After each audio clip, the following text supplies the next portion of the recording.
ओम शांति। 4 दिसंबर 2025 आज की साकार मुरली रंगीन बड़े बड़े अक्षरों में पढ़ें, सुने और गहराई से मंथन करें। हम प्रतिदिन प्रातः 4 बजे, 6 बजे, शाम को 4 बजे, 8 बजे 4 बार मुरली मंथन करते हैं। आप भी इस मुरली मंथन में साथी व सहयोगी बन सकते हैं, जिसके लिए इसी वीडियो के डिस्क्रिप्शन बॉक्स में लिंक दिया हुआ है, जिस लिंक से आप चारों समय रोजाना जुड़ सकते हैं। यदि आपको जुड़ने में कोई कठिनाई हो रही है तो आप इसी वीडियो में, क्योंकि ये लिंक चारों टाइम के लिए रोजाना के लिए एक रहता है, फिर भी आपको जुड़ने में कठिनाई है तो आप इसी वीडियो को जो आप देख रहे हैं उसमें नीचे चलती हुई लाइन में व्हाट्सएप नंबर दिखाई दे रहा है, उस पर मैसेज करके लिंक प्राप्त कर सकते हैं, प्रश्न पूछ सकते हैं। आपका कोई सुझाव है तो वो भी हम सबके हित में दे सकते हैं। अच्छा, ओम शांति। आज की साकार मुरली का सार।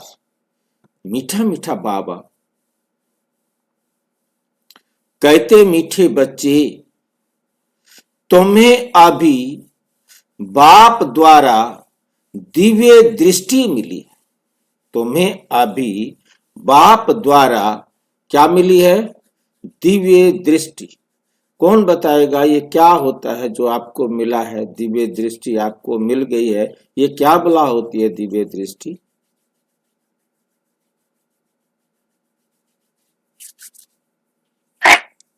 तीसरा नेत्र। हाँ जी, ज्ञान का तीसरा नेत्र। ज्ञान का तीसरा नेत्र मिला है। तो 2 आंखें हमारे पास थी, कोई खराब थोड़ा हो गई थी जो तीसरा नेत्र लेना पड़ा। उन चीजों से स्थूल चीजों को देख सकते हैं।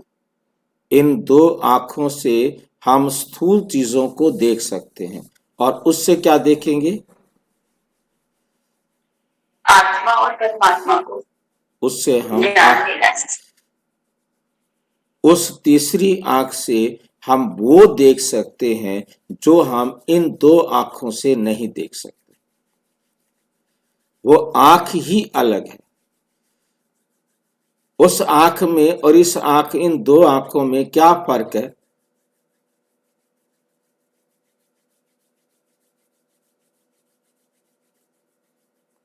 इन 2 आंखों में और उस तीसरी आंख में जो आपने ली है, कोई फर्क है? भाई जी, इन 2 आंखों से स्थूल चीजों को देखते हैं और ज्ञान के तीसरे नेत्र से आत्मा परमात्मा का ज्ञान लेना, ज्ञान को समझ सकते। और क्या अंतर है?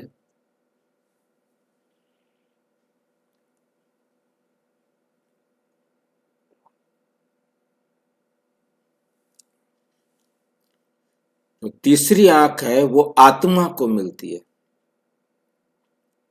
ये 2 आंखें शरीर के लिए। सबसे बड़ा जो अंतर है वो एक आंख, जो तीसरी आंख मिलती है वो आत्मा को मिलती है। इसलिए दुनिया वालों ने तीसरी आंख दिखाने की कोशिश की है। तो जहां हम बिंदी लगाते हैं, तिलक लगाते हैं, वहां ही दिखाई। शंकर को तीसरी आंख दिखाई, क्योंकि वो शिव और शंकर में अंतर नहीं समझते। इसी कारण शिव की जो तीसरी आंख है वो शंकर को दिखाई, और कईयों ने वो तीसरी आंख शिवलिंग पर भी बना दी है, जहां 3 लाइनें लगाते हैं और उनके बीच में एक आंख शंकर को भी शिवलिंग के ऊपर भी बना देते हैं। क्योंकि जो विचारों को जो समझ में आता है वो करते रहते हैं। वह तो हमें बहुत अच्छी तरह से समझना है, तीसरी आंख कोई भ्रिकुटी में नहीं निकल आती, तीसरी आंख आत्मा को मिलती। तीसरी आंख शिव परम पिता परम आत्मा ही आकर देते हैं। You need to unlock your iPhone first. और तीसरी आंख से हम वो देख सकते हैं जो हम इन दो आंखों से नहीं देख सकते। और तीसरी आंख शिव बाबा के द्वारा जो मिलती है वो सत्य है। बाकी तीसरी आंख दुनिया वाले भी देते आए, हमारे गुरु साधु संत महात्माएं भी तीसरा नेत्र देते आए, परंतु वो तीसरा नेत्र उनके द्वारा जो दिया गया वो सत्य नहीं था, वो सत्य नहीं है। क्यों?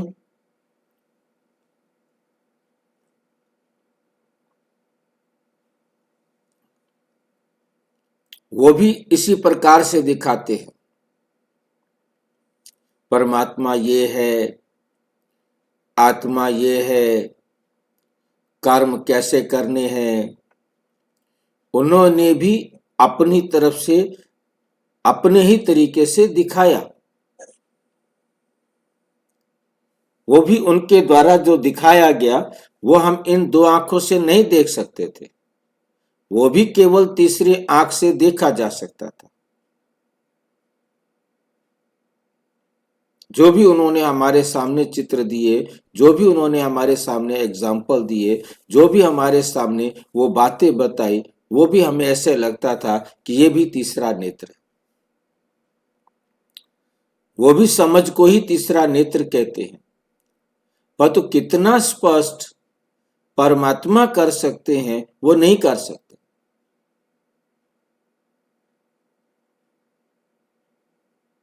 क्यों नहीं कर सकते वो? क्योंकि वो देहधारी है, ये क्या सिर्फ एक परमात्मा ही दे सकते। क्योंकि वो देहधारी है, वो झूठी काया, झूठी माया, झूठे संसार को भोग रहे हैं। परमात्मा एक अभोक्ता है। अभोक्ता होने के कारण वो सर्व का भला सोच सकता है, सर्व का भला समझ सकता है।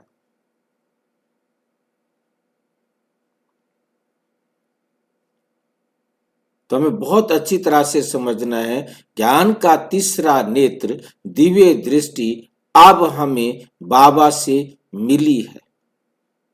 मिली है या लेनी है अभी? भाई जी, हाँ जी। तीसरा नेत्र तो कुछ है ही, नेत्र तो है ही नहीं। पहली बात तो हाँ, वो ऐसा नेत्र नहीं है, केवल समझ है कि मैं ये देह नहीं हूँ, मैं आत्मा हूँ। केवल ये समझ हमको मिली है, ज्ञान हमको मिला है, मैं आत्मा हूँ। अब मैं जो भी कर्म कर रहा हूँ, यदि मैं देह समझ के कर रहा हूँ तो मुझे कर्म भोगना पड़ेगा, उसका अच्छा है या बुरा है, वो मुझे फीलिंग आएगी। जब मैं आत्मा समझ के या मैं कुछ करूंगा, या तो किसी कोई करवाएगा या मैं खुद करूंगा, तो मेरी इच्छा है, मेरी वासना है, काम बस होके मैं कर रहा हूं। तो मैं कर रहा हूं तो मैं भोगूंगा भी, मुझे मिलेगा भी। अब ड्रामा की समझ आ गई। ड्रामा में ये होना था इसलिए हुआ, उसके अलावा तो कुछ होता नहीं। कि हम आत्मा परम धाम में थे तो हमें कोई कर्म नहीं करना था, हम कर्म से परे थे, कोई कर्म ही नहीं था वहां, ना देखना, ना सोना, ना उठना, ना बोलना, ना कुछ करना। इस कर्म क्षेत्र पर आने पर हम कर्म करते। इस कर्म क्षेत्र पर जब तक नहीं आते हैं तब तक हमारे पास कोई कर्म नहीं। कर्म की तो देह से जुड़ गया ना भाई जी। और कर्म क्षेत्र पर आएंगे तो बिना देह के नहीं रह सकते, फिर हम देह बिना फिजिकल बॉडी के कर्म तो होते ही नहीं, क्योंकि बिना देह के कर्म नहीं। इस कर्म क्षेत्र पर आकर या तो हम स्थूल शरीर में होंगे या हम सूक्ष्म शरीर में होंगे, परंतु शरीर होगा। बिना शरीर के हम काम नहीं कर सकते। देह ही कर्म क्षेत्र हो गया ना मेरा। हाँ, इस संसार में आने पर देह के द्वारा ही कर्म होते हैं। उस दिव्य दृष्टि से ही तुम आत्मा और परमात्मा को देख सकते हो। और आज तक हमें वो जो तीसरा नेत्र समझ में नहीं आया था, तीसरा नेत्र हम ज्ञान को समझते थे, समझ को समझते थे, परंतु वो समझ जो हमारे गुरु हमें दे रहे थे, हमारे धर्म पिताएं हमें दे रहे थे, उन्होंने जो हमें बताया, हमने उसी को ही ज्ञान समझ लिया, उसी को ही तीसरा नेत्र समझ लिया और उन्होंने हमें परमात्मा चित्र के रूप में दिखा दिया। हमने देवताओं को ही परमात्मा मान लिया। तो अब हमें सत्य मिला है, सत्यम शिवम सुंदरम से। उसने आकर अपना भी परिचय दिया और हमारा भी परिचय दिया। जिस ज्ञान के तीसरे नेत्र से हम अपने आप को मुक्ति और जीवन मुक्ति दे सकते, उसे हम प्राप्त कर सकते। प्रश्न, ड्रामा के किस राज को समझने वाले कौन सी राय किसी को भी नहीं देंगे? जिनको ड्रामा का राज समझ में आ गया है, कौन सी राय नहीं देंगे?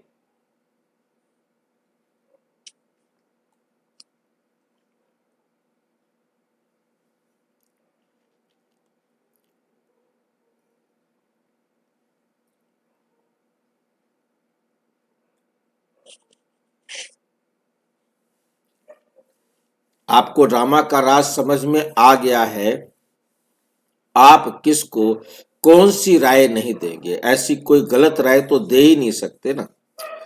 कौन सी राय नहीं देंगे?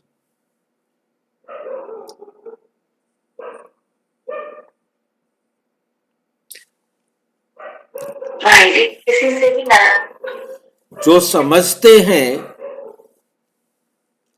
कि ड्रामा में जो कुछ पास्ट हो गया है वो ठीक फिर से एक्यूरेट रिपीट होगा,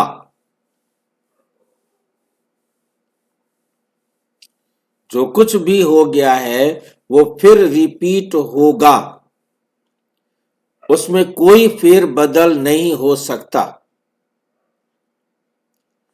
जो पास्ट हो गया है वो रिपीट होगा और एक्यूरेट रिपीट होगा। वही कपड़े होंगे, वही समय होगा, वही परिस्थितियां होंगी, वही स्थान होगा, उसमें जरा भी 19-20 भी नहीं हो सकता। भाई जी, हाँ जी, यही चिंतन सुबह से आज चल रहा है कि जब मैं कुछ, मेरे बस में कुछ है ही नहीं, तो मैं तो रोबोट हो गया ना। मैं तो फिर बाबा का जहां भेजेगा, जो करेगा, जो स्क्रिप्ट में होगा वही मुझे प्ले करना है। अब ये गलत और nothing is wrong, everything is right. ये सिर्फ हमने तब कहना है जब बीत जाए, पहले नहीं। ठीक है, वो तो महाराज क्या बोले उसको, ये हम पहले नहीं कह सकते। नहीं, पहले तो कह ही नहीं सकते, जब होगा तभी तो कहेंगे ना। होने के बाद, तभी तो कहेंगे ना। होने के बाद मतलब अपने आप को कठपुतली नहीं समझना। कहना भी क्यों, वही तो कह रहा है, कहना ही क्यों? क्योंकि जो हुआ सही हुआ, अच्छा हुआ। तो इसको हमें ध्यान रखना है कि वर्तमान में हमें बाबा की श्रीमत की उंगली पकड़ के रखनी है, ये हमें करना है। अब ये श्रीमत हमें वो नहीं करना जो आप कह रहे हो, वो हमने थॉट नहीं लाना। जैसे ही सोच लिया श्रीमत भक्ति मार्ग में, जैसे ही सोच लिया कि हम तो कठपुतली हैं, नचाने वाला नचा रहा है, कराने वाला करा रहा है, करण आरंभ किए जा रहे हैं। परंतु जब हम परमात्मा को जान लें, परमात्मा की डायरेक्शन पर कर रहे हो तो हम करनहार करवा रहा है ना। यही गलती, यहीं पर हमारी एक छोटी सी गलती हमें गलत काम को भी करते हुए वही करवा रहा है। नहीं जी, वो क्यों करवाएगा? भाई दो ही बातें मैंने बताई ना भाई जी, या तो मैं खुद इच्छा से कर रहा हूं तो फिर श्रीमत तो देवान में आ गया ना, फिर श्रीमत कहाँ रही फिर? वही ना, मतलब ध्यान, मतलब क्या होता है कि बहुत ही छोटा सा एक ऐसा पर्दा है जिसके एकदम छोटी सी गलती के कारण हम गलत को भी करवा तो वही रहा है। क्या चोरी करवा रहा है तो उसने कहा मैंने चोरी कर दी, अरे भाई नहीं, उसने नहीं कहा चोरी कर दी, क्योंकि मुझे नहीं उसने मालूम। चोरी कहा, ये तो मैं अपनी इच्छा थी ना, मुझे ये चाहिए वो चाहिए इसलिए चोरी की ना, मेरा लालच, मेरा लोभ। भाई जी बिल्कुल ठीक बात है, परंतु हम ये याद रखें कि हमने करने से पहले नहीं कह देना है कि वो करवा रहा है। इच्छा क्या कह दो, कुछ भी कह दो कि मेरी इच्छा थी, परंतु बात यहां आती है कि ये इच्छा छुप जाएगी, दोष सारा का सारा फिर हम परमात्मा को दे देते हैं। वही करा रहा है, कराने वाला करा रहा है, कराने वाला नहीं करा रहा भाई। तेरे कांटों से भी प्यार, तेरे फूलों से भी प्यार, इसी प्रकार के ये भजन बन जाते हैं और भजन बनने में ही बेड़ा गर्क हो जाता है। आगे वाला व्यक्ति जिसको बेसिक क्लियर नहीं है वो यहीं पर ही गलती कर जाता है, हम यहीं से गलती करते हैं। बिल्कुल होगा ना, सीधी सी बात है देहभान भाई जी। हाँ, अगर आप बिल्कुल वो पकड़ के चलेंगे तो फिर नहीं हो, फिर नहीं तो फिर अकर्म का खाता हो गया ना फिर तो। बिल्कुल मैं कुछ भी कर रहा हूँ तो अकर्म है, मैं क्योंकि देश में कुछ किया ही नहीं ना भाई जी। बात वही है, मतलब मेन बात, क्योंकि हमने सिंपल सी बात याद रखनी है कि परमात्मा जो कह रहा है, क्या मैं सुपरवाइजर बनकर देख रहा हूं, सुन रहा हूं, बोल रहा हूं, कर रहा हूं, सोच रहा हूं, ये पांचों क्या काम। ये स्मृति है मुझे? हाँ जी, क्या ये स्मृति है मुझे, मैं जो कर्म कर रहा हूं उसके बिल्कुल पहले? ये स्मृति रहे, क्या नहीं, ये स्मृति रहे बस। हमें और कुछ स्मृति नहीं रहनी चाहिए, वो स्मृति नहीं रहनी चाहिए कि वो करवा रहा है। नहीं, ये केवल स्मृति ये रहे तो फिर मैं श्रीमत में कर रहा हूं। बिल्कुल बिल्कुल। तो जो समझते हैं कि ड्रामा में जो कुछ पास्ट हो गया वो फिर से एक्यूरेट रिपीट होगा, वो तो होगा, वो हमें जानकारी में रखना है और करना वो है जो अब बाबा कह रहा है। ये जानकारी में क्यों रखना है? क्योंकि जिस सेकंड वो हो जाए तब हुआ करना है, फिर होगा करना है। प्रेजेंट के लिए ये लाइनें नहीं है, ये केवल जानकारी के लिए हैं ताकि हम प्रेजेंट में जी सके, ताकि हम परमात्मा की डायरेक्शन को अभी अप्लाई कर सके। यदि हमने ये नहीं कहा तो हम उस पास्ट की बात में उलझे रहेंगे, ये हुआ था, ये हुआ था, ये हुआ था, और हम प्रेजेंट को नष्ट कर देंगे। वे कभी किसी को भक्ति छोड़ने की राय नहीं देंगे, क्योंकि वो भक्ति क्यों कर रहे हैं? क्योंकि 5000 साल पहले उन्होंने भक्ति की थी, वो अपना पार्ट अपना एक्यूरेट बजा रहे हैं।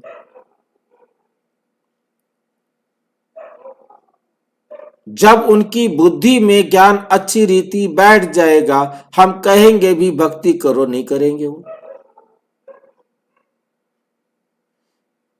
इसलिए किसी को भी जो कुछ वो कर रहा है, क्योंकि बहते पानी के आगे यदि रुकावट खड़ी की जाए तो वो उछाल मारता है, वो उसको ऊपर से पार चला जाएगा,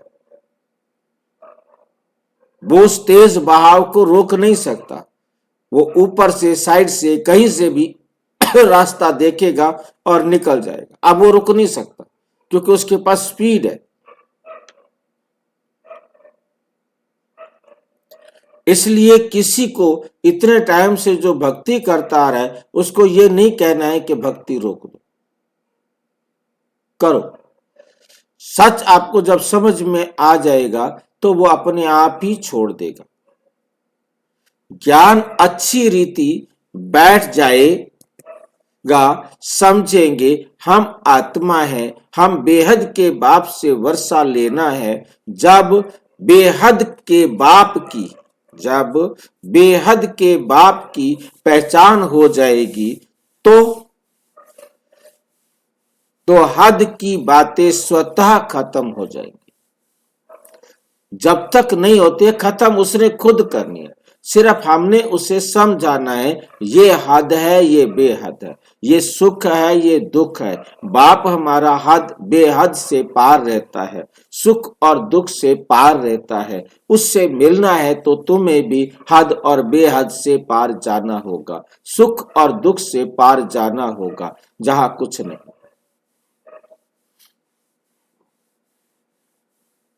तब उसको समझ में आएगी और तब वो उसे अपने जीवन में अप्लाई करेगा।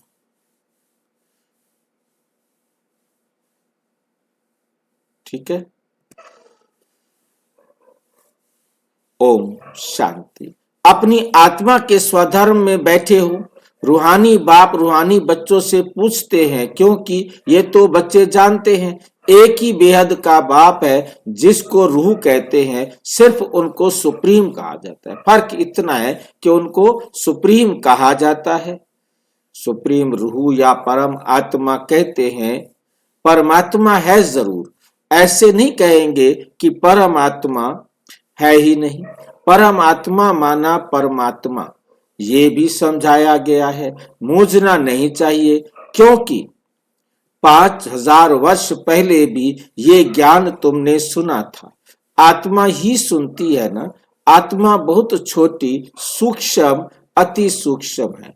इतना है जो इन आंखों से देखा नहीं जाता। ऐसा कोई मनुष्य नहीं होगा जिसने आत्मा को इन आंखों से देखा होगा। देखने में आता है परंतु दिव्य दृष्टि से भी ड्रामा प्लान अनुसार अच्छा समझो। कोई को आत्मा का साक्षात्कार होता है जैसे और चीज देखने में आती है। भक्ति मार्ग में भी कुछ साक्षात्कार होता है तो इन आंखों से ही वे दिव्य दृष्टि मिलती है, जिससे चैतन्य में देखते हैं। आत्मा को ज्ञान चक्षु मिलती है जिससे देख सकते हैं, परंतु ध्यान में भक्ति मार्ग में बहुत भक्ति करते हैं तब साक्षात्कार होता है। वो समझते हैं तीसरा नेत्र भक्ति से मिलता है। वो ध्यान में जाते हैं जिसके द्वारा उनको अपना इष्ट देव दिखाई दे जाता है। बस वो दीवाने हो जाते, वो भक्त बन जाते। अब वो उस भक्ति में, उस अंधेरे में अपना सुख देख रहे हैं, अपने आप को धन्य धन्य कर रहे हैं। जैसे मीरा को साक्षात्कार हुआ, डांस करती थी, वैकुंठ तो था ही नहीं। ज्यादा टाइम पहले की बात तो है ही नहीं, 500-600 साल पहले की बात है।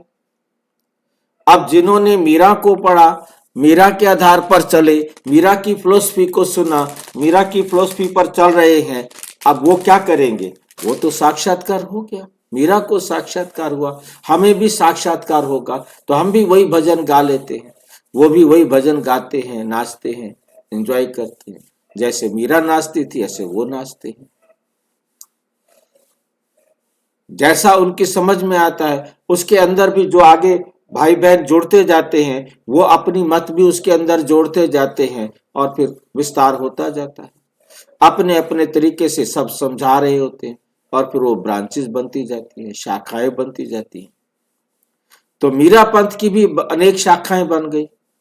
तो इस प्रकार से मतलब 500-600 साल के अंदर गुरु नानक जी आए, उनकी भी कितनी शाखाएं हो गई। कबीर आए, उनकी भी कई शाखाएं हो गई।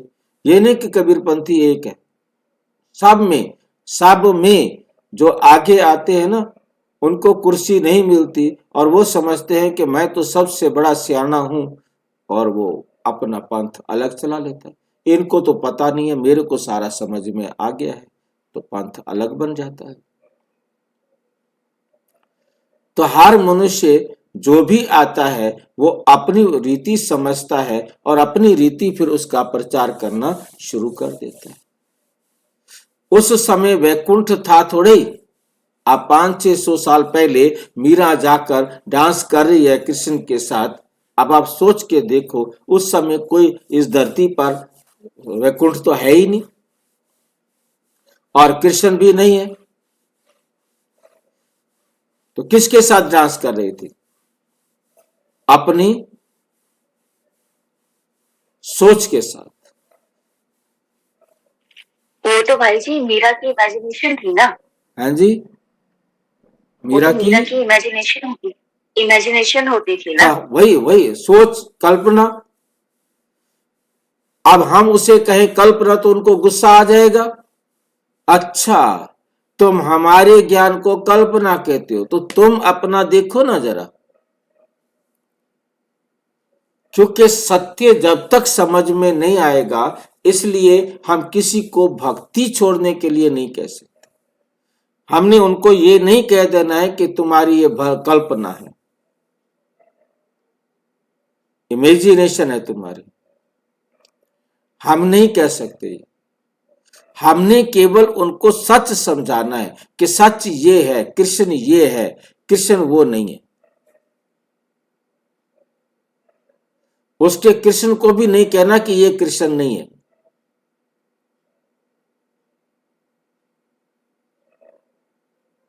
वो आपकी बात सुनेंगे नहीं आगे। मतलब बाबा हमें बहुत अच्छी तरह अलर्ट कर रहे हैं। जो भी, जिस भी धर्म, जिस भी पंथ, जिस भी विचार को वो मानता है, हमने उसको रिजेक्ट नहीं करना। उसको रिजेक्ट किया तो वो आपकी बात को सुनेगा ही नहीं।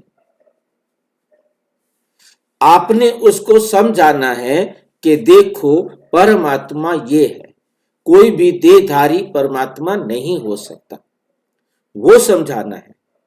बाबा हमें सर्विस करने के लिए क्या क्या हमें सर्विस में अलर्ट होकर करना है, उन बातों को बहुत ध्यान से समझना है, नहीं तो सर्विस नहीं होगी। क्योंकि ये 500-600 वर्ष वाली बात उसके साथ तब करेंगे जब वो परमात्मा को स्वीकार कर ले, कृष्ण को स्वीकार कर ले।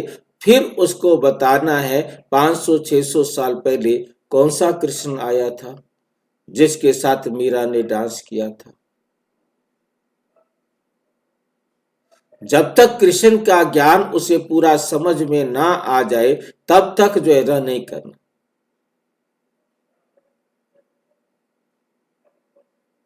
हमें बहुत जल्दी होती है, मुझे बहुत जल्दी होती है कि मैं उसे जल्दी बता देता हूं, परंतु बाबा बड़ा धीरज से बताता है, बड़ा धैर्य से एक एक बात को समय देख कर बताता है।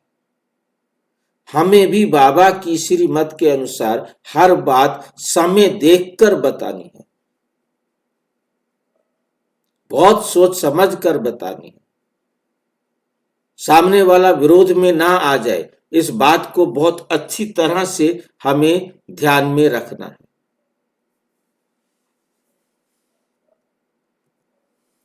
पास्ट हो गया है वो दिव्य दृष्टि से देखा जाता है।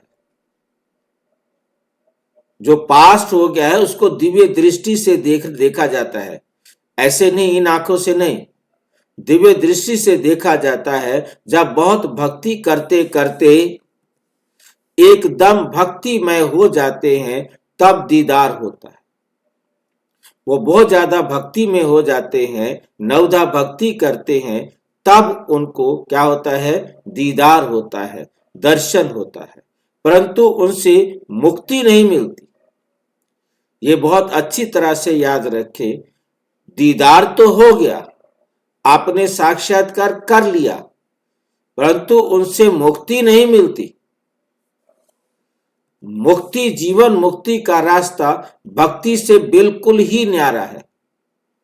भक्ति में तो मुक्ति, जीवन मुक्ति का रास्ता है ही नहीं। भारत में कितने ढेर मंदिर हैं, शिव का लिंग रखते हैं, बड़ा लिंग भी रखते हैं, छोटा भी रखते हैं। अब ये तो बच्चे जानते हैं, जैसी आत्मा है वैसा परम पिता परमात्मा है। साइज सबका एक ही है, चाहे वो परमात्मा हो तो चाहे वो देव आत्मा हो, चाहे वो धर्म आत्मा हो, चाहे वो पाप आत्मा हो। आत्मा तो चाहे कैसी भी हो, सभी का साइज एक ही है, सभी का साइज एक ही है। सभी के अंदर ड्रामा 5000 साल का ही रिकॉर्डेड है। ये वंडरफुल बात बहुत अच्छी तरह से याद रखनी है। किसी भी आत्मा में कम नहीं, एक्यूरेट 5000 साल की रिकॉर्डिंग है।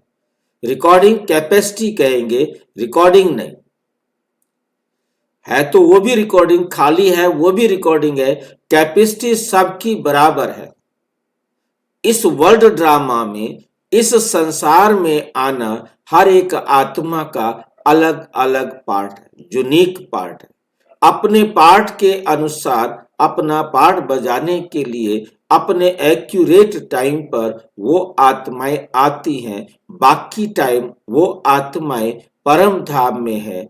उनकी रील में, उनकी टेप में उतने तक कोई पार्ट लिखा नहीं गया, सिर्फ इतना ही लिखा गया कि तुमने परम धाम में रहना है, यहां से यहां तक आपको परम धाम में रहना है, ये लिखा गया। और बाकी पार्ट बजाने के लिए नीचे आना है वो भी पार्ट।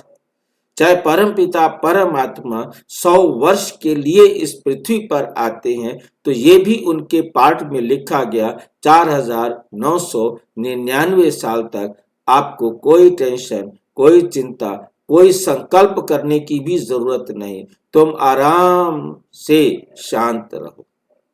तुम्हारा पाठ शुरू होगा इस समय से, तो वो उसी समय ही इस संसार में आकर अपना पाठ बजाते। जैसे बाप वैसे बच्चे, आत्माएं सब भाई भाई हैं। तो परमात्मा भी हमारा भाई हुआ या नहीं? भाई जी, हाँ जी, बाबा का पार्ट केवल 100 साल का है।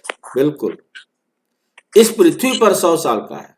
पृथ्वी पर बाकी पार्ट तो सबका 5000 साल का, सबका 5000 साल का है। उसमें लिखा है कि ना 4900 साल तक तुम चुपचाप कोई कर्म नहीं करना, कुछ नहीं देखना, कुछ नहीं खाना, कुछ नहीं पीना, कुछ नहीं। और हम कहते हम श्रेष्ठ कर्मी तभी बनेंगे हम जब वन वन में आ जाएंगे। जब वन में आएंगे ये क्या विडम्बना है भाई जी? ये विडम्बना है। सोना ही सबसे अच्छा पार्ट है, तो सबसे अच्छा पार्ट हम क्यों नहीं इसका प्रयास करते? देखिए बहुत सारे क्यों लगा दिया, हमको क्यों धंधे से लगा दिया? बहुत सारे जो दुखी हैं वो भाई बहन यही कहते हैं, भाई जी ऐसा तरीका बताओ जो हम बस परम धाम में बैठे रहे, इस दुनिया में ना आए, बस वो बताओ। हमें ये आना नहीं इस दुनिया में, बस हमें ये दुनिया बिल्कुल पसंद नहीं है, हम आना नहीं चाहते, हमें क्यों भेजा जा रहा है, हमें वो बताओ बस। भक्ति मार्ग में तो मोक्ष को सर्वश्रेष्ठ मानते हैं ना। बिल्कुल, क्योंकि दुखी है ना, जो दुखी होता है वही इस प्रकार की बात करता है। और अब हम ये कहें कि हमारा पाठ थोड़ा और पहले हो जाए, हम 99% हो जाए, कम से कम 100% हो जाए, परंतु नहीं हो सकते ना, यह हमें पता लग गया है। हमको आप और बाबा 99.999 की प्योरिटी की बात करते रहते, बोला हमारी चाहना कितनी भी ऊंची हो, हम पुरुषार्थ जितना करेंगे मिलेगा तो उतना ना। इसीलिए बाबा हमें भविष्य को और भूतकाल को भूलकर वर्तमान में करने के लिए कहते हैं। बच्चे करो, 100% करो। Sorry, I'm having trouble. भाई भाई तो मैं कह रहा हूं बाबा आप भी करो ना हमारे साथ। बाबा हमारे साथ करे। हाँ और क्या, बाबा ज्ञान ने ज्ञान ज्ञान वहां बांटना बहुत आसान है। बाबा सिर्फ और सिर्फ रास्ता दिखाने के सिवाय और कुछ नहीं कर। बाबा के पास सिर्फ रास्ता दिखाना है और कुछ नहीं करना। साइज सबका एक ही है, जैसे बाप वैसे बच्चे, आत्माएं सब भाई भाई हैं। आत्माएं इस पर शरीर में आती हैं पार्ट बजाने। ये समझने की बातें हैं, ये कोई भक्ति मार्ग की बात नहीं, दंत कथाएं नहीं है, ये भक्ति मार्ग की झूठी कहानियां नहीं है। ज्ञान मार्ग की बातें सिर्फ एक बाप ही समझाते हैं। पहले पहले समझाने वाला बेहद का बाप निराकार ही है, उनके लिए पूरी रीति कोई भी समझ नहीं सकते। कहते हैं वे तो सर्वव्यापी है, ये कोई राइट नहीं। बाप को पुकारते हैं, बहुत प्यार से बुलाते हैं, कहते हैं बाबा आप जब आएंगे तो आप पर हम वारी जाएंगे, मेरा तो आप दूसरा ना कोई। तो जरूर उनको याद करना पड़े। वो खुद भी कहते हैं हे बच्चों, आत्माओं से ही बात करते हैं, इसको रूहानी नॉलेज कहा जाता है। गाया भी जाता है आत्मा और परमात्मा अलग रहे बहुकाल, सुंदर मेला कर दिया जब सतगुरु मिला दलाल। ये भी हिसाब बताया है, बहुत काल से तुम आत्माएं अलग रहती हो, जो ही फिर इस समय बाप के पास आई हो, फिर से अपना राजयोग सीखने। ये टीचर सर्वेंट है और टीचर हमेशा ओबीडिएंट सर्वेंट होते हैं। बाप भी कहते हैं हम तो सब बच्चों का सर्वेंट हूं, तुम कितना हुज्जत से बुलाते हो, हे पतित पावन आकर हमको पावन बनाओ। सब हैं भक्तियां, सब हैं भक्तियां। कहते हैं हे भगवान आओ हमको फिर से पावन बनाओ। पावन दुनिया स्वर्ग को, पतित दुनिया नर्क को कहा जाता है। ये सब समझने की बातें हैं। ये कॉलेज अथवा गॉड फादरली यूनिवर्सिटी, ये कॉलेज अथवा गॉड फादरली यूनिवर्सिटी है। इसकी एम ऑब्जेक्ट है मनुष्य से देवता बनना। बच्चे निश्चय करते हैं हमको यह बनना है। जिसको निश्चय ही नहीं होगा वे स्कूल में बैठेगा क्या? वो स्कूल में बैठेगा क्या? एम ऑब्जेक्ट तो बुद्धि में है। हम बैरिस्टर व डॉक्टर बनेंगे तो पढ़ेंगे ना। बच्चे निश्चय नहीं है, नहीं होगा तो आएंगे ही नहीं। निश्चय नहीं होगा तो आएंगे ही नहीं। तुमको निश्चय है हम मनुष्य से देवता, नर से नारायण बनते हैं। ये सच्ची सच्ची सत्यनारायण की कथा है। ये है सच्ची सच्ची सत्यनारायण की कथा। और जो दुनिया वाले पढ़ते हैं वो क्या है फिर?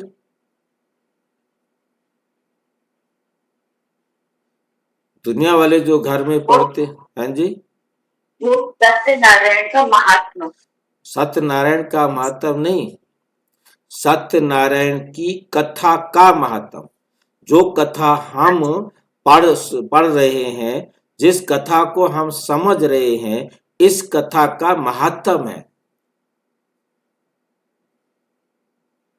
क्लियर हुआ? एक होती है कथा, एक होता है कथा का महात्म, एक होता है गीता का अध्याय और गीता के अध्याय पढ़ने का महात्म। क्या लाभ होगा गीता की के अध्याय को पढ़ने का? ये जितनी एकादशी व्रत की कथाएं हैं वो सारी क्या हैं?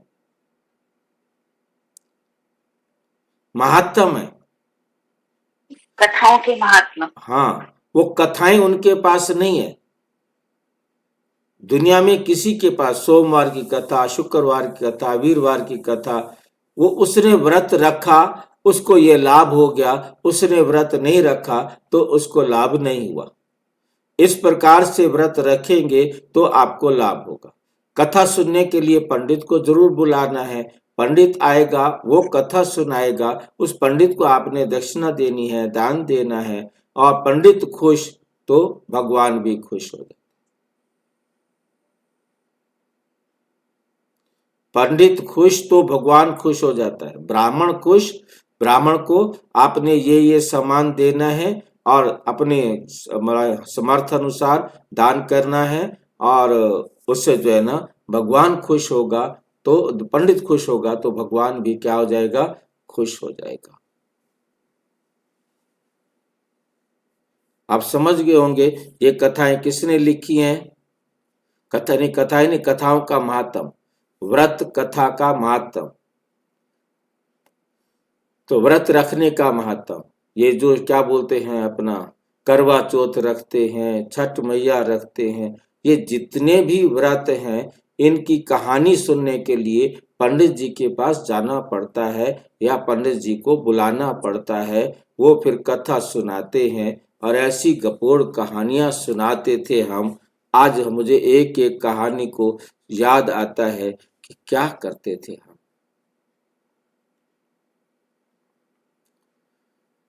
वास्तव में ये है पढ़ाई, परंतु इनको कथा क्यों कहते हैं? क्योंकि 5000 वर्ष पहले भी सुनी थी ना, पास्ट हो गई है तो पास्ट को कथा कहा जाता है। जो बीत गया है उसको कथा कहा जाता है। तो बीती हुई कथा जो है, कहानी जो है, जो बीत चुका है वो सुनाया जा रहा है। ये है नर से नारायण बनने की शिक्षा। ये है नर से नारायण बनने की शिक्षा। तो बाबा आकर हमें कथा सुनाकर सच समझाते हैं, कथा सुनाकर सच समझाते हैं। ये है रियल कथा और वो है इस कथा को सुनने का महत्व। क्योंकि दुनिया वालों के पास वो सच्ची कथा तो है ही नहीं। जो कथा ग्वालों ने की, जो कथा कमला ने की, थे नहीं। जो कथा जिसने भी की, जिसके सब पाप कट गए, जिनका पति मिल गया, जिनके बिजनेस ठीक हो गए, उन्होंने जो कथा की वो कहाँ थी? कलावती ने कथा की, लीलावती ने कथा की, ग्वालों ने कथा की। वो कथा कहाँ है जो उन्होंने सुनी और जो उन्होंने की? ये है वो कथा। बच्चे दिल से समझते हैं नई दुनिया में देवताएं, पुरानी दुनिया में मनुष्य रहते हैं। देवताओं में जो गुण है वो मनुष्यों में नहीं है। जो देवताओं में गुण है वो मनुष्यों में नहीं है, इसलिए उनको देवता कहा जाता है। मनुष्य देवताओं के आगे नमन करते हैं। आप सर्व गुण संपन्न, 16 कला संपूर्ण, संपूर्ण निर्विकारी, मर्यादा पुरुषोत्तम, डबल अहिंसक को कहते हैं। हम पापी नीच, अपने लिए क्या कहते हैं? हम पापी हैं, नीच है। मनुष्य ही कहते हैं, देवताओं को तो नहीं कहेंगे ना। देवताएं थे सतयुग में, कलयुग में हो ना सके, परंतु आज कल तो सबको श्री श्री कह देते, सभी को कह देते हैं। श्री माना श्रेष्ठ, सर्वश्रेष्ठ तो भगवान है। सर्वश्रेष्ठ तो भगवान ही बना सकते हैं। श्रेष्ठ देवता को, सतयुग में थे, श्रेष्ठ देवता सतयुग में थे। इस समय कोई भी मनुष्य श्रेष्ठ है नहीं। तुम बच्चे अभी बेहद का संन्यास करते हो, तुम मनुष्य अभी बेहद का संन्यास करते हो। तुम जानते हो ये पुरानी दुनिया खत्म होने वाली है, इसलिए इन सब से वैराग्य है। वे तो है हठ योगी। वे क्या है दुनिया में? वो तो है हठ योगी, सन्यासी। घर बार छोड़कर निकले, फिर आकर महलों में बैठे हैं, नहीं तो कुटिया पर कोई खर्चा थोड़े ही लगता है। पहले तो सन्यासी घर बैर छोड़ करके गए थे, फिर आकर महलों में बैठे हैं, नहीं तो कुटिया पर कोई खर्चा तो लगता ही नहीं है, कुछ भी नहीं। एकांत के लिए कुटिया में बैठना होता है, ना कि महलों में। बाबा को की भी कुटिया बनी हुई है, कुटिया में सब सुख है। अभी तुम बच्चों को पुरुषार्थ कर मनुष्य से देवता बनना है। तुम जानते हो ड्रामा में जो कुछ पास्ट हो गया वे फिर से एक्यूरेट रिपीट होगा। इसलिए किसको भी ऐसी राय नहीं देनी है कि भक्ति छोड़ो। जब ज्ञान बुद्धि में आ जाएगा तो समझेंगे हम आत्मा है।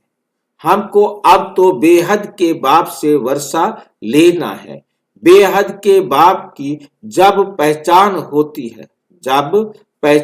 होती है तो फिर हद की बातें खत्म हो जाती हैं। बाप कहते हैं गृहस्थ व्यवहार में रहते बुद्धि को क्या करो? बुद्धि का योग बाप से लगाना है। शरीर निर्वाह के लिए कर्म भी करना है। जैसे भक्ति में भी कोई बहुत नवधा भक्ति करते हैं, नियम से रोज जाकर दर्शन करते हैं। नियम से रोजाना जाना है और रोजाना क्या करना है? दर्शन करना है। देहधारियों के पास जाना, ये सब है जिस्मानी यात्रा। भक्ति मार्ग में कितने धक्के खाते हैं, कितने धक्के खाने पड़ते हैं। यहाँ कुछ भी धक्का नहीं खाना है, यहाँ कुछ भी धक्का नहीं खाना है। आते हैं तो समझाने के लिए बिठाया जाता है, बाकी याद के लिए कोई एक जगह बैठ नहीं जाना है। भक्ति मार्ग में कोई श्री कृष्ण का भक्त होता है तो ऐसे नहीं कि चलते फिरते कृष्ण को याद नहीं कर सकते। इसलिए जो पढ़े लिखे मनुष्य होते हैं कहते हैं श्री कृष्ण का चित्र घर में रखा है, फिर तुम मंदिर में क्यों जाते हो? श्री कृष्ण के चित्र की पूजा तुम कहां भी कर सकते करो। अच्छा चित्र ना रखो, याद करते रहो। एक बार चीज देख ली तो फिर वो याद रहती है। तुमको भी यही कहते हैं शिव बाबा को तुम घर बैठे याद नहीं कर सकते हो? क्वेश्चन है ये। क्या तुम शिव बाबा को घर बैठे याद नहीं कर सकते हो? ये तो है नई बात। शिव बाबा को कोई भी जानते नहीं, नाम रूप देश काल को जानते ही नहीं, कह देते हैं सर्वव्यापी। क्या कहते हैं? परमात्मा जो है वो सर्वव्यापी है।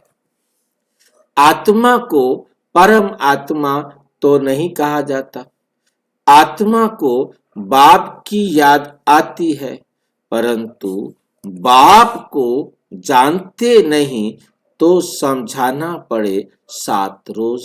फिर रेजगारी पॉइंट्स भी समझाई जाती है।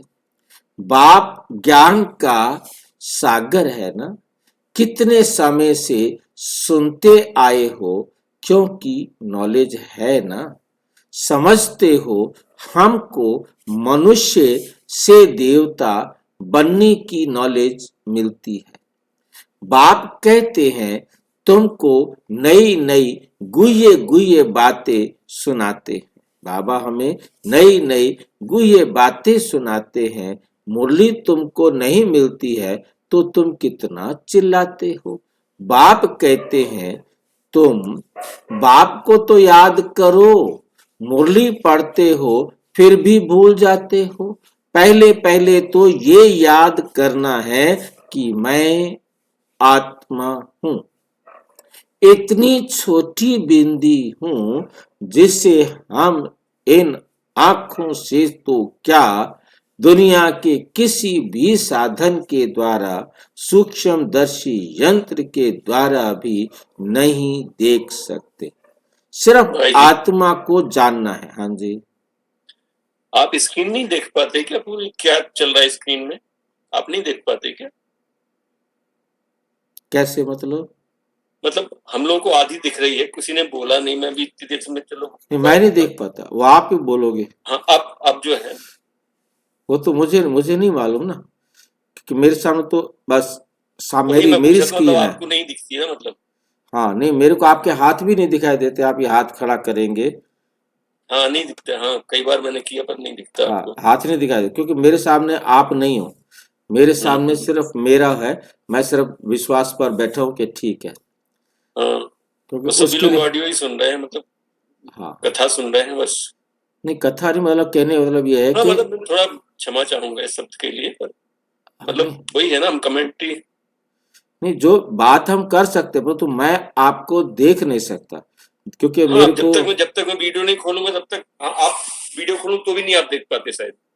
तो मैं ऐसे ना, मेरे सामने लैपटॉप है, मेरे सामने सारा जो कंट्रोल मेरे पास है, क्योंकि कैमरा सारी चीज मेरे को ही देखनी है ना। साउंड भी देखना है, लाइट भी देखना है, सब कुछ देखना है। वो तो ऑल इन वन है आप। हाँ, क्योंकि मैंने तो अपनी तरफ से देखना है ना, मैंने अपने आप को देखना है। पर क्या स्क्रीन में प्ले हो रहा है वो आप नहीं देख पाते। हाँ, उसके देखने के लिए फिर मुझे एक और लैपटॉप चलाना पड़ेगा। फिर लैपटॉप में चलाऊंगा तो उधर देखने जाना पड़ेगा। नहीं मतलब एक बार शुरू में देख लें कि हाँ सब ठीक चल रहा है तब तो ठीक है। शुरू में तो जब आप आते हैं तब मैं देख लेता हूँ, जब जाते हैं तब मैं देखता हूँ, क्योंकि इधर से डिस्कनेक्ट होऊंगा तभी तो मैं देखूंगा ना। क्योंकि मैं भी नहीं दिखाई दे रहा ना। हाँ कभी कभी स्क्रीन हाफ हो जाती तो फिर आप देखने लगते हैं। हाँ। तो आत्मा छोटी है ना। अब एकदम बढ़िया हो गया। कहते हैं इनकी आत्मा निकल दूसरे में प्रवेश किया। इनकी आत्मा निकली और फिर दूसरे में प्रवेश किया। हम आत्मा ही जन्म लेते लेते अब पतित अपवित्र बने हैं। पतित अपवित्र बने हैं। पहले तुम पवित्र गृहस्थ धर्म के थे। लक्ष्मी नारायण दोनों पवित्र थे, फिर दोनों ही अपवित्र बने। फिर दोनों ही क्या बन गए? अपवित्र बने। फिर दोनों पवित्र होते हैं तो क्या अपवित्र से पवित्र बने या पवित्र जन्म लिया? अपवित्र से पवित्र बने या पवित्र जन्म लिया, ये दो बातें हैं। अपवित्र से पवित्र आत्मा बन जाती है, परंतु शरीर पतित रहता है। फिर आत्मा जब पवित्र बनने के बाद जन्म लेती है तब उसको पवित्र शरीर मिलता है। बाप बैठ समझाते हैं कैसे तुम पवित्र थे। फिर वाम मार्ग में, भक्ति मार्ग में, उल्टे रास्ते पर, वाम मार्ग माना उल्टा रास्ता, फिर वाम मार्ग में जाने पर, उल्टे रास्ते पर जाने से अपवित्र बने हो। पुजारी को अपवित्र पूज्य को पवित्र कहेंगे। सारे वर्ल्ड की हिस्ट्री ज्योग्राफी तुम्हारी बुद्धि में है। सारे वर्ल्ड की हिस्ट्री ज्योग्राफी तुम्हारी बुद्धि में है। कौन कौन राज्य करते थे, कैसे उन्हों का राज्य मिला, ये तुम जानते हो और कोई नहीं जानते। जो जानते हो तो तुम्हारे, जो जानता हो और कोई नहीं जानता, और कोई नहीं जो जानता हो।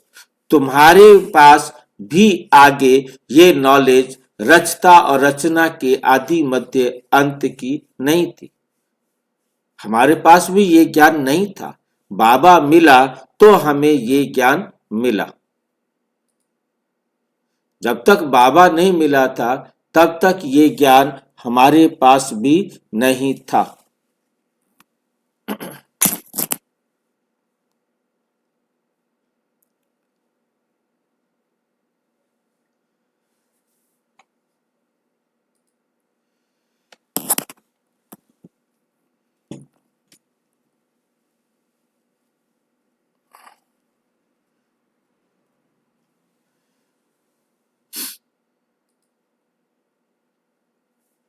तो जब हमारे पास ये ज्ञान नहीं था तो हम भी नास्तिक थे, गोया नास्तिक थे, नहीं जानते थे। नास्तिक बनने से कितने दुखी बन जाते हैं। अब तुम यहाँ आए हो ये देवता बनने के लिए, वहां कितने सुख होंगे। दैवी गुण भी यहाँ धारण करने हैं। प्रजापिता ब्रह्मा की औलाद भाई बहन ठहरे ना। क्रिमिनल दृष्टि जानी नहीं चाहिए। इसमें है मेहनत। आंखें बड़ी क्रिमिनल हैं, सब अंगों से क्रिमिनल हैं आंखें, सबसे गंदी आंखें। ठीक है, सब अंगों से क्रिमिनल हैं आंखें। आधा कल्प ये क्रिमिनल बनती हैं, आधा कल्प ये सिविल रहती हैं। आधा कल्प ये आंखें क्या बन जाती हैं, क्रिमिनल बन जाती हैं, और आधा कल्प ये सिविल रहती है। तो हमने आंखों को दोष बाबा ने दे दिया, ये जानते हुए कि आंखों का कोई दोष नहीं। बाबा ने आंखों को दोष दे दिया और बेचारी इन आंखों का जबकि कोई दोष नहीं है। है कोई दोष आंखों का? कोई दोष नहीं भाई जी। हाँ, क्यों दिया फिर? क्योंकि दुनिया वाले देहधारी हैं, देह के हिसाब से समझेंगे। उनको तो समझ में आता है ये आंखें ही देखती हैं, परंतु इन आंखों के पीछे देखने वाली आत्मा है, वो जैसा चाहे देखे। बिना आंखों के भी देख लेती है। जिसको गंध देखना है उसे बिना आंखों के भी गंध दिखाई देता है। इन आंखों से देखने की जरूरत नहीं होती। तो देखती कौन है? आत्मा। संकल्प से देखती है तो अच्छा भी देखती है तो आत्मा, गंदा भी देखती है आत्मा, परंतु वो आत्मा ही गंदी बनी। आत्मा में ही दोष आया। तो दोष वास्तव में किस में आया? तीसरी आंख में, तीसरी बुद्धि में। हाँ, तीसरी आंख ही दूषित हुई। आत्मा की आंख जब दूषित हो जाती है तो फिर दोष ही देखती है। आत्मा की आंख जब समझ राइट मिलती है तो ज्ञान का तीसरा नेत्र क्या हुआ? राइट नॉलेज, ट्रू नॉलेज, सत्य ज्ञान, वो है तीसरा नेत्र। वरना हमारे पास आसुरी ज्ञान तो था। अब परमात्मा आकर हमें ट्रू नॉलेज देते हैं, जिसे तीसरा नेत्र कहा गया। जबकि तीसरा नेत्र हमारे पास था, उस तीसरे नेत्र में हमारे कचरा भरा हुआ था। दुनिया भर के उस पर चश्मे लग गए थे।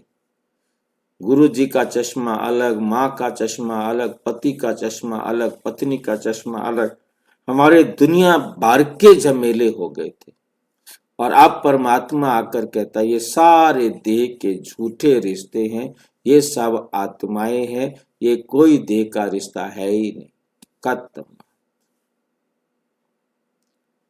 तो क्रिमिनल दृष्टि बनेगी तब जब देह के रिश्तों को देखेंगे। सब अंगों से क्रिमिनल है आंखें, आधा कल्प क्रिमिनल आधा कल्प सिविल रहती हैं। सतयुग में क्रिमिनल नहीं रहती हैं। आंखें क्रिमिनल हैं तो असुर कहलाते हैं। बाप खुद कहते हैं मैं पतित दुनिया में आता हूं, जो पतित बने हैं उनको ही पावन बनना है। मनुष्य तो कहते हैं ये अपने को भगवान कहलाते हैं। झाड़ में देखो एकदम तमो प्रधान दुनिया के अंत में खड़ा है, वही फिर तपस्या कर रहे हैं। सतयुग से लक्ष्मी नारायण की डिनाइस्टी चलती है, संवत भी इन लक्ष्मी नारायण से गिना जाएगा। इसलिए बाबा कहते हैं लक्ष्मी नारायण का राज्य दिखाते हो तो लिखो इसमें 1250 वर्ष के बाद त्रेता। सत्शास्त्रों में फिर लाखों वर्ष लिख देते हैं। रात दिन का फर्क हो गया ना, ब्रह्मा की रात आधा कल्प, ब्रह्मा का दिन आधा कल्प। फिर भी कहते हैं मीठे बच्चे अपने को आत्मा समझो, बाप को याद करो, उनको याद करते करते तुम पावन बन जाएंगे।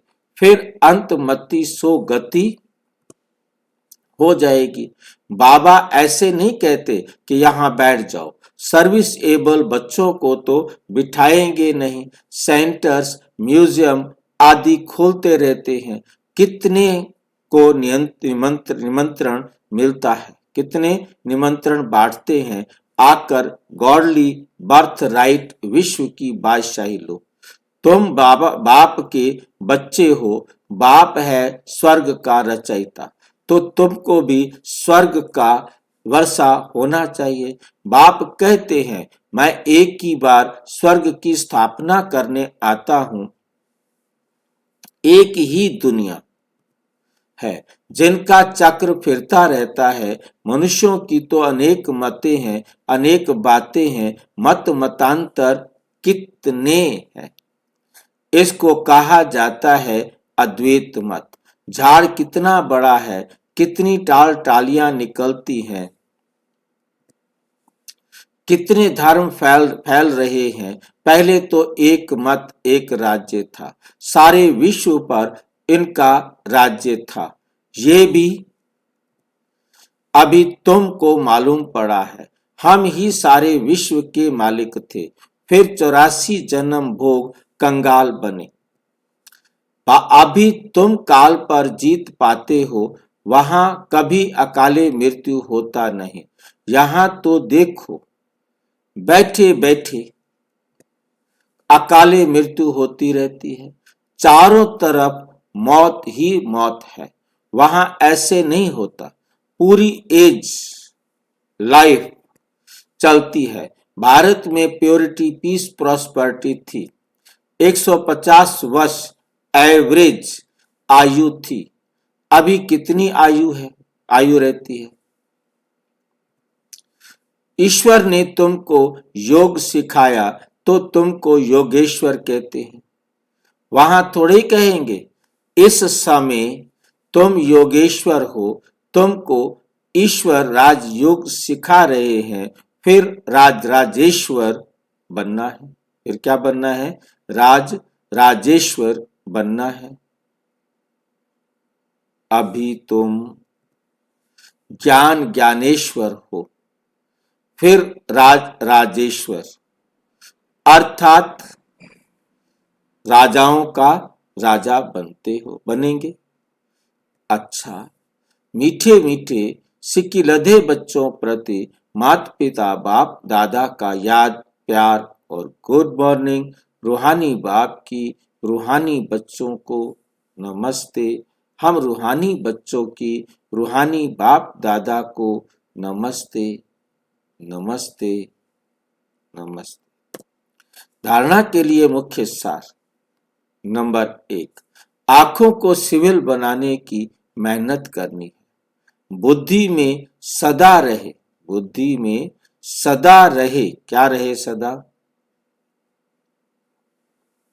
हम प्रजापिता ब्रह्मा के बच्चे भाई बहन हैं। क्रिमिनल दृष्टि रख नहीं सकते, हम कोई गंदी नजर रख नहीं सकते। शरीर निर्वाह अर्थ कर्म करते, बुद्धि का योग एक बाप से लगाना है। हद की सब बातें छोड़, हद की सब बातें छोड़, बेहद के बाप को याद करना है। बेहद का सन्यासी बनना है। वरदान, बाप अब बाबा शब्द की स्मृति से कृष्ण से कारण को निवारण में परिवर्तन करने वाले सदा अचल अडोल भाव। कोई भी परिस्थिति जो भल कितनी भी हलचल वाली हो, लेकिन बाबा कहा और अचल बने। ऐसा क्या जादू हो सकता है बाबा कहा और अचल बने?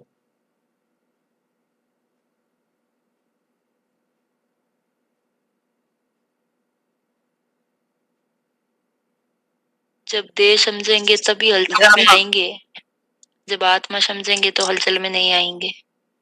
बाबा ड्रामा में जो होना था, बाबा जब बाबा कहेंगे तो बाबा की श्रीमत भी याद आएगी। बाबा कहना माना, सारी बाबा की बातें याद है। खाली बाबा कहने से नहीं अचल अडोल बनेंगे। जैसे फिल्म का नाम आते ही यदि हमने फिल्म देखी हुई है, उसकी सारी कहानी हमारे सामने घूम जाती है एक ही सेकंड के अंदर। एक ही सेकंड के अंदर बाबा के द्वारा मिला सारा ज्ञान हमारी बुद्धि के अंदर इमर्ज हो जाए और हम उसी के अनुसार ही आगे काम करना शुरू कर दें, तो हम अचल अडोल बनेंगे। वरना तो उस बच्चे की तरह होगा जैसे बच्चे को सिखाया जाता है, बेटा जो तुम्हें कुछ भी दे उसको आपने थैंक यू बोलना है, ठीक है। अब इंजेक्शन लगाया डॉक्टर ने, वो डॉक्टर को भी क्या बोलते हैं? Thank you. रो भी रही है, thank you doctor, thank you doctor. परंतु वो थैंक यू कर रही है क्या? वो केवल आदत के अनुसार बोल रही है, परंतु नहीं, दिल से थैंक यू तो उसको पता ही नहीं है थैंक यू का क्या मतलब। उसको तो मतलब यही है, चम्मच कोई देगा तो उसको बोलना है thank you mama, thank you papa, उसने बोलना है, परंतु रियल थैंक यू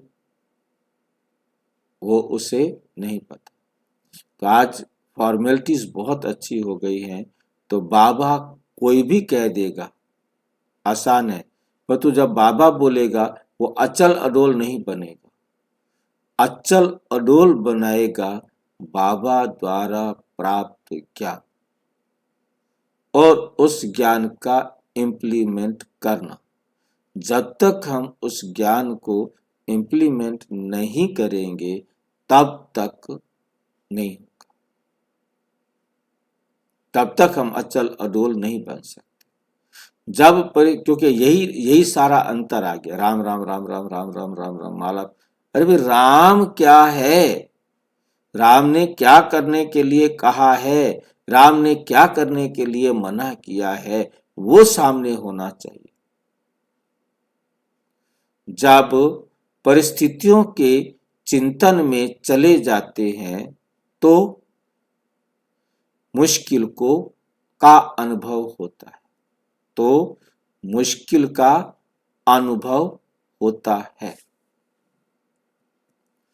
अगर कारण की बजाय निवारण में चले जाओ तो कारण ही निवारण बन जाए, कारण ही क्या बन जाएगा?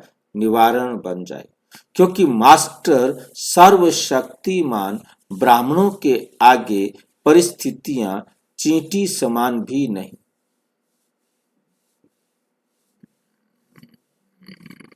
क्योंकि मास्टर सर्वशक्तिमान ब्राह्मणों के आगे परिस्थितियां चींटी समान भी नहीं है। सिर्फ क्या हुआ, क्यों हुआ, ये सोचने की बजाय जो हुआ उसमें मेरा कल्याण भरा हुआ है, सेवा समाई हुई है। भल रूप सर्कमस्टांस का हो, लेकिन समाई सेवा है। इस रूप में देखेंगे तो सदा अचल अडोल रहेंगे, सदा अचल अडोल रहेंगे।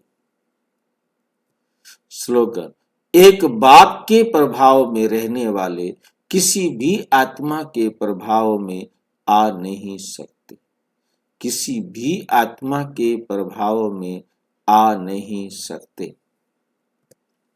अव्यक्त इशारे, अब संपन्न व कर्मातीत बनने की धुन लगाओ, अब संपन्न व कर्मातीत बनने की धुन लगाओ। कर्मातीत स्थिति को प्राप्त करने के लिए सदा साक्षी बन कार्य करो। साक्षी अर्थात सदा न्यारी और प्यारी स्थिति में रहे कर्म करने वाली अलौकिक आत्मा हूं। मैं कैसी आत्मा हूं? अलौकिक आत्मा हूं। अलौकिक अनुभूति करने वाली, अलौकिक जीवन, श्रेष्ठ जीवन वाली आत्मा हूं। ये नशा रहे, कर्म करते यही अभ्यास बढ़ाते चलो, बढ़ाते रहो तो कर्मातीत स्थिति को प्राप्त कर लेंगे, कर्मातीत स्थिति को प्राप्त कर लेंगे। अच्छा, ओम शांति। और विस्तार से जानने के लिए प्रजापिता ब्रह्मा कुमारी ईश्वरीय विश्वविद्यालय के किसी भी सेवा केंद्र पर संपर्क करें और यदि कोई प्रश्न है तो 9213106986 पर केवल अराटाई करें या टेलीग्राम करें। 9650692270 पर केवल व्हाट्सएप करें, फोन नहीं। ओम शांति।